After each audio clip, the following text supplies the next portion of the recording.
பன்னீர் செய்ய போகிறோம். எப்படி செய்யணும்னு பார்க்கலாமா? கடாயில் நெய் ஊற்றிட்டு பன்னீர் போட போகிறோம்.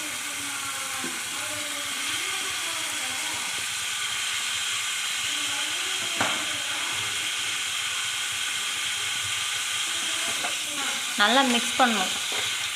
கொஞ்சம் ஃப்ளேவருக்காக நெய் ஊற்றிக்கோங்க. அப்போ தான் நல்லா மணமாக இருக்கும், ருசியாக இருக்கும்.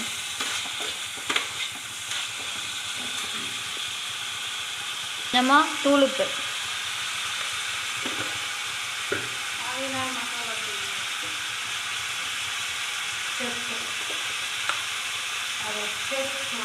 இது நம்மளோட செஃப்போட மசாலா. கொஞ்சம்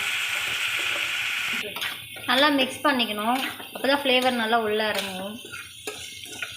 இப்போ பார்த்திங்கன்னா ஃப்ளேவர் நல்லா உள்ளே இறங்கி நல்லா ட்ரையாக ஆரம்பிச்சிருச்சு. அப்படியே ஃபைனல் டச்சாக மேலே நம்ம சீஸை வச்ச உடனே ஆஃப் பண்ணிடணும். அந்த சூட்டுக்கே அது மெல்ட் ஆகிடும். பாருங்கள், அப்படியே லைட்டாக மெல்ட் ஆக ஆரம்பிக்குது. அப்படியே பார்த்தீங்கன்னா அப்படியே உருகி அப்படியே பன்னீரோட ஒட்ட ஆரம்பிச்சிருச்சு. சீஸ் பன்னீர் ரெடி ஆகிடுச்சு. இப்போ வந்து நம்ம இது வந்து எப்படி பார்த்திங்கன்னா அப்படியே மிக்ஸ் ஆகி ஒரு மாதிரி ஃப்ளேவராக நல்லா இருக்குல்ல பார்க்குறக்கே. அவ்வளோதான், நம்மளோட சீஸ் பன்னீர் ரெடி. இப்போ போய் நம்ம சாப்பிட போகிறோம்.